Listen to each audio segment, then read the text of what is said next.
na nengepe Robin Azolo banana donc ici musique ça défité. Voilà en fait non voilà siko eza ba sentiment na ye par rapport au bikaka. Voilà mais bako zongo na ndenge wana te donc ba mécanicien du corps oya kosala recherche nzoto nana ketchup pas de gravité na ye dégagé pas cylindre ce qui osala qui voiture makoma 1000 cylindres. Donc voilà quoi. Un grand merci à tous les chers abonnés qui me suivent en ce moment, à la personnalité télévision, votre émission chez nous. Un grand merci à tous les chers abonnés au Balandara Peggy Titan, émission chez nous. Et pourquoi pas Club 144 et pas de Dowetch à Bruxelles. Et pourquoi pas Lissi Kizenga, fille de Kizenga, toute la famille Kizenga. Et pourquoi pas mon vieux Joe Lili Atal en chair et annonce, baby, émission chez nous. Analyse sur le net. Et pourquoi pas demander vie à artistes musiciens congolais par rapport à la prestation. Il y a Bercy, il y a Fali Poupa, donc ex-Bercy et comme Arena Hotel. Pourquoi pas Bisso de Lobaï qui non, c'est sujet, et ça sujet photo fungolango en forme, tout sur la peine à artistes et musiciens, tout sur la peine à population, et pourquoi pas mourir à bonne musique,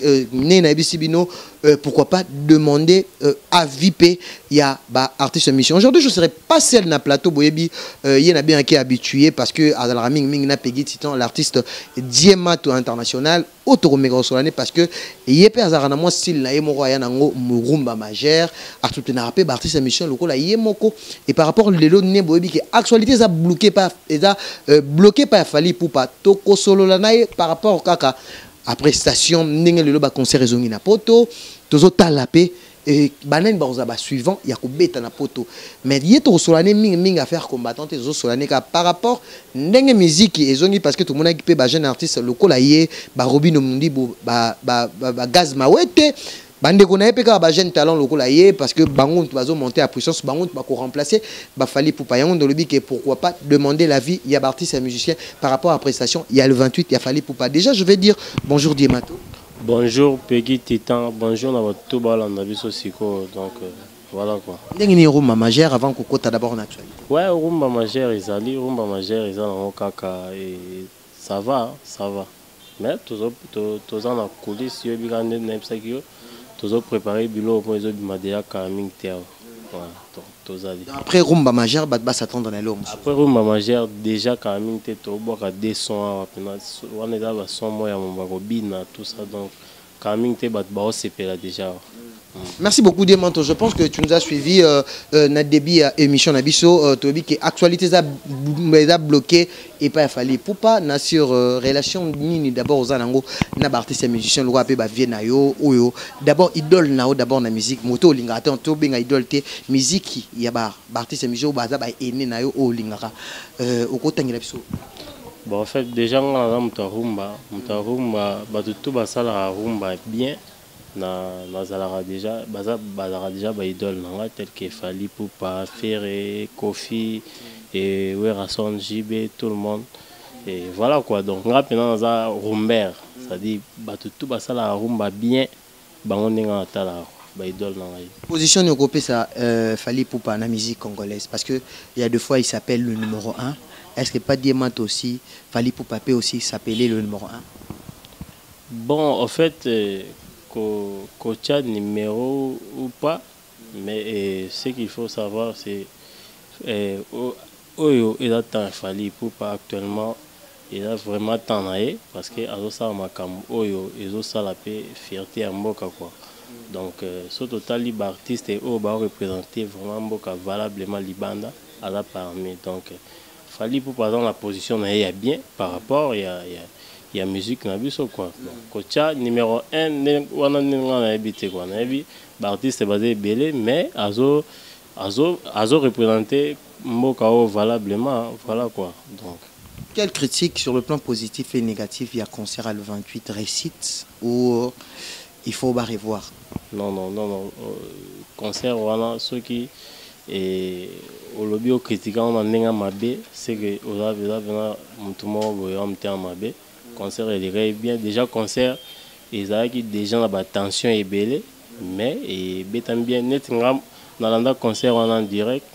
pourquoi parce qu'il vient à Gazo Zulman à qui n'a qui peine dédication il a fallu pour pas on a bien vient à Kati azozwa direct nga na ndota lango direct concert elekaki bien esali pe bien musique ezongi omoni ke bato bazalaki ebele bato bazalaki mpena na posa ya musique ezonga omoni bato bazalaki na posa ya musique mais eza na bato groupe ya bato moko ebandaki koempêche bato base divertir mais tomonaki esengo ya bato esalaki bien concert eleki bien nga na place moko kaka nde namonaki mwa bien mpena te mais ezalaki nango bien bato tel que Robinho nani Gez Mawete normalement afalaki bakota ntango fali mpo bazalaki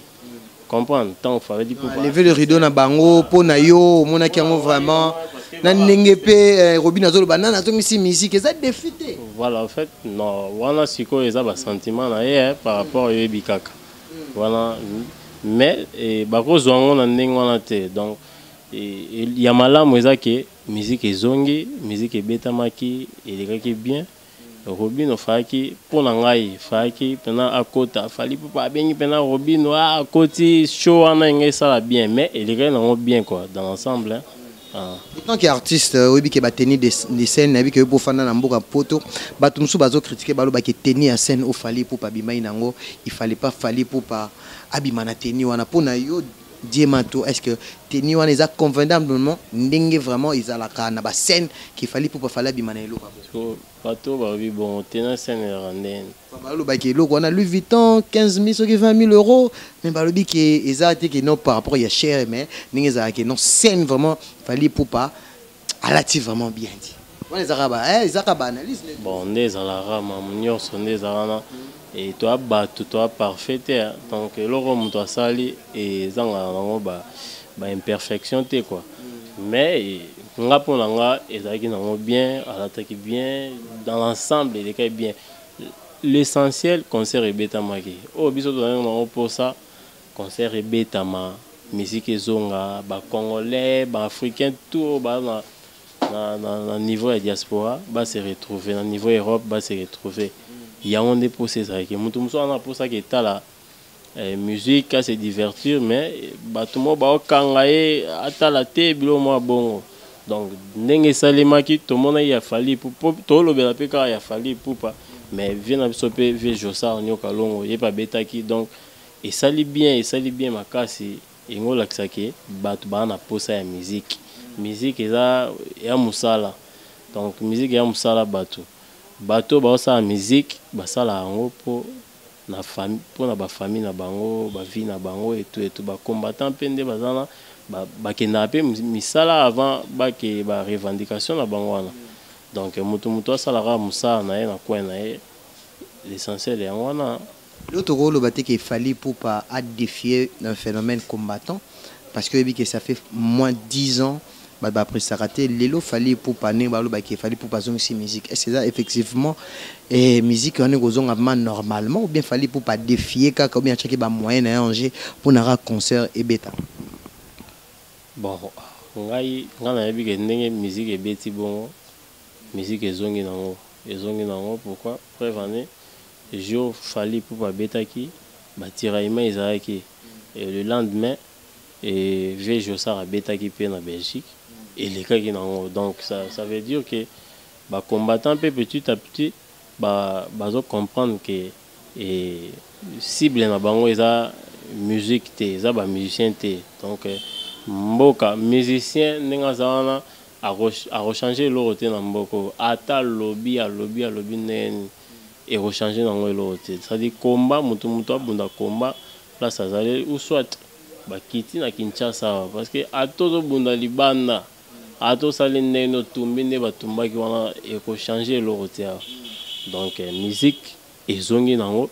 et voilà quoi nga natalaki na bafana Werason bilo mo bon ba réclamer pe Werason bilo mo bongo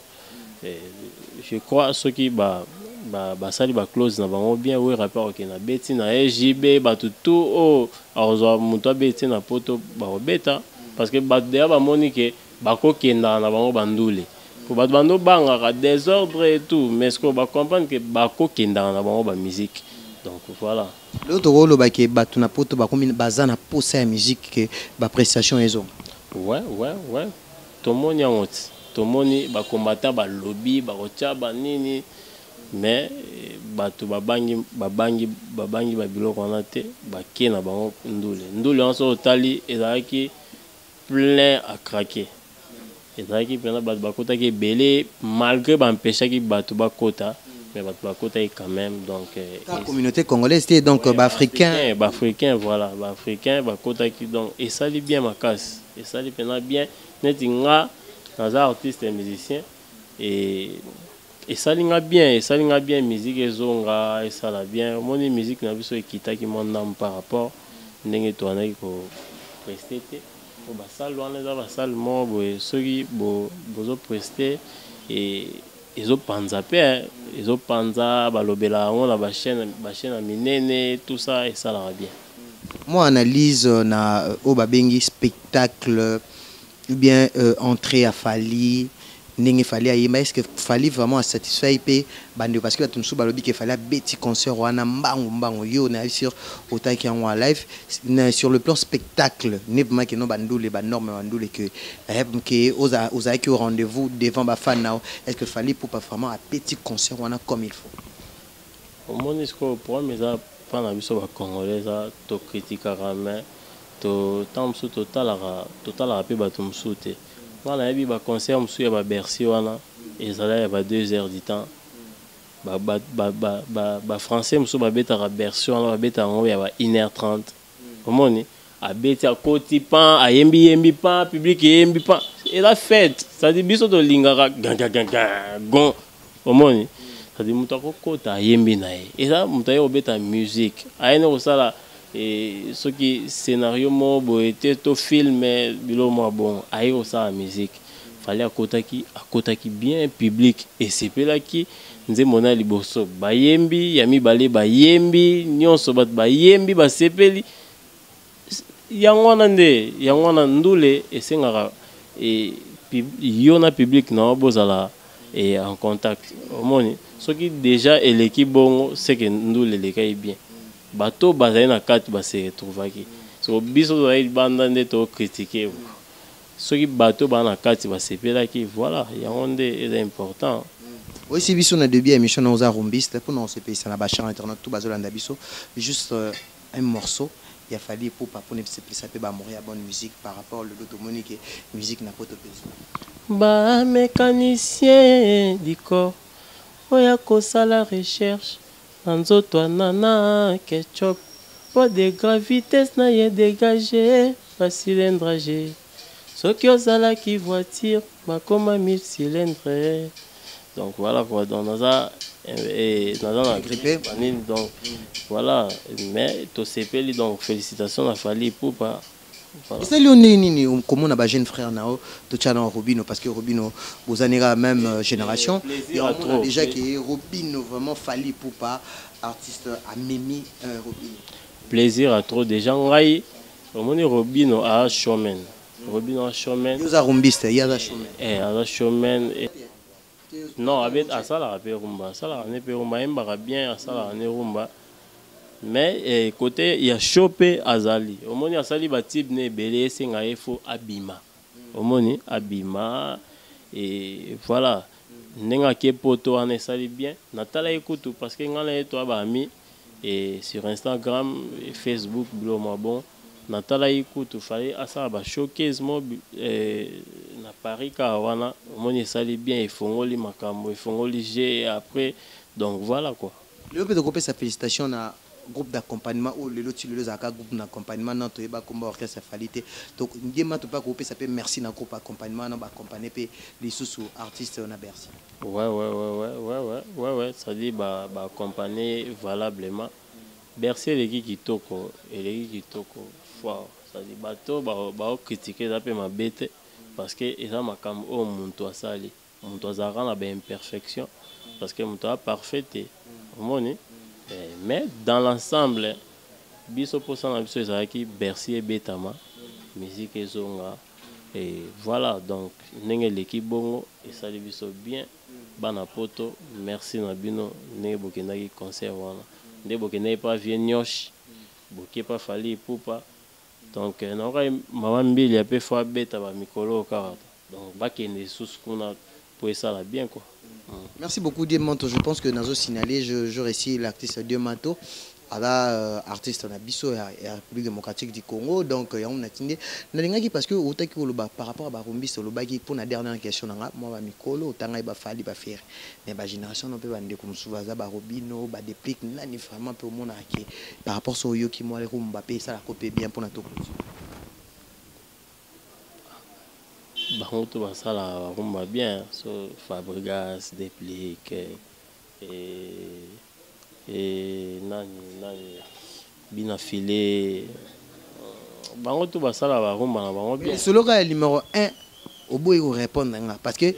tout le monde a na interview mon boye fallait habiller tout ça la ramino débat à face à la presse na yebisa bino ke na numéro 1 bocha tembe ya on peut na tune pétant que artiste parce que bino no so boaka na kata bozaka na kata nzungu moko tant que ba musicien numéro 1 voilà pour on a peu na poni na faire na poni coffee na poni numéro 1 public ndem tout et pour nango par rapport à ça la sondage botamboli tout bango ba opona c'est que yo numéro 1 ngana yebi na ngatenga na yebi ka fali pour pas ça faire tamboka ndenge bato nyonso basala ka faire tamboko voilà quoi ils ont mambo temps ça dit il a temps na ye tout comme na mois de mars mois de la femme ni balobara so babi l'artiste Diamanto a dédié ba maman a dédié ba ngoni ou bien parole ni loba ni okoloba na ba femme tout le monde entier pour na basa la paix édifier déjà ba maman ba bota biso ba maman bazana biso ba supporter biso et na ba makam na biso to sala ka surtout biso ba artiste évolué donc déjà na ba respect à trop et pas ba maman donc balinga biso rande balinga biso wana et biso pe to linga bango malgré ba comportement na biso des fois et c'est ça bango te wana bazara na biso ka voilà ba retenir nini pe numéro contact na ba retenir ka que le 8 mars pour la maman donc ça dit to boire 200 déjà ouais, il est disponible le 8 mars et puis numéro contact est là plus 243 89 143 et 66 73 plus 243 89 143 66 73 et bandeko nanga tout ya mikili et normalement masa nanga Cédric Elema vient nanga dodi kisita ya bien fait lutete PPL ya papi lutete l'homme aromba majeur et na ken États-Unis normalement innocent mabia la vie nanga Zoro Mayala na Kinshasa normalement maître bienvenue face aux procédures maître Christian Ankara, maître Kazi son éminence Vienangai et normalement Dédé Moshi à Bénédicte Bichilwa loi Frida Kizenga Lessi Kizenga na batutu yo moko peki titan et merci quoi merci c'est peli quoi. Merci, on est à la fin de notre émission. C'était là l'artiste Diamanto. Pourquoi pas qu'on appelle avis à l'artiste et musicien par rapport et à prestation. Il y a Bercy Arena Hotel au Fali Poupa au Beta le 28 février. Il y a tellement à faire. Wana Masolo. Petit titan, mère na mort en Suisse, Maman Street et Doris en Suisse. Donc, Mota et puis vient Charlie Prince, le prince de la presse. Donc, voilà quoi. Merci beaucoup. Donc, je pense que Boyeki a des maths à lobby. Quant à moi, je dis un grand merci à l'équipe technique qui m'accompagne, Metiti, mais pourquoi pas la patronne de cette site, Mama Doris Lema, Balobi Fumonagaz. Soirée, il y a le 18 avril. Na Londres, une soirée à Babos, pourquoi pas na Bossanité, Pamela Poy, la Chine de la presse, Babi et moi c'est Nzambé, la Chine, donc Mikolo Abunga qui m'est tazo apparaître, Bobi Ganenge Zalara, un grand merci, on a bateau tout venanga Dodo Wechi Balobi, Club 144, pas Dodo Wechi, l'artiste Diamanto Kalaming Te, routine de la Bino Babor, Boyo Kango, je pense le 8 mars, on a Bandeko, Baroya, pas de Dowechi, 144 à Bruxelles, Baroyo Ka, Sonya, artiste Diamanto. On se retrouve à la prochaine, toujours dans la même chaîne, la personnalité, votre émission chez nous, Awande Mafutezo Mata, donc professionnalisme, Nde Moutezana Knabonzambe. On se retrouve à la prochaine, bye.